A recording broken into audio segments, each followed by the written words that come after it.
Dili kinibahin sa pagbiyahe, kundili sa serbisyo sa komunidad. Kalinaw pa naghiu sa atong tumong, magkahiusa kitang tanan sa maayong katuyuan.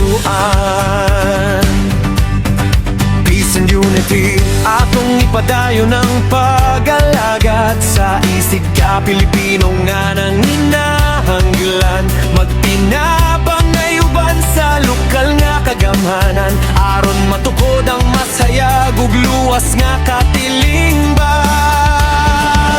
Pinagi sa gugma sa pagmotorsiklo, maglipay samtang nagserbisyo, voluntaryong pagtabang atong pamaagi, alang sa kayuhan sa matang puso.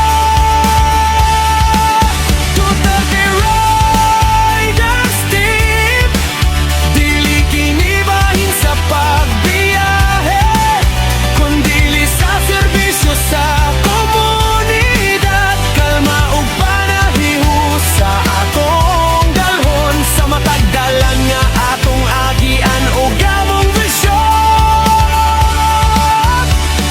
Malimti ug lunhaw nga komunidad, malinawon ug walay illegal nga droga, makahiusa ang tanang Pilipino alang sa mas maayong kaugmaon sa nasod. Bisan nasa pakitagikan, usa ang atong tingguha ug damgo, sa pag-alagad ug pagtinabangay ang Pilipinas mo lambo ug molig-on.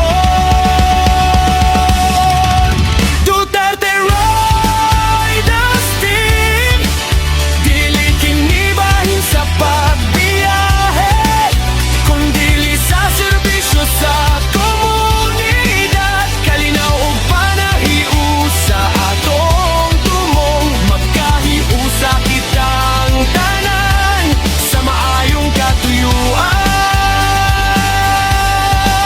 Kami mga riders nga adunay kasing-kasing, andam sa pagserbisyo sa katawan, kayang tinuod nga kahulugan sa among tumong, mao ang pagdala sa paglaom kalinaw ug panagiusa.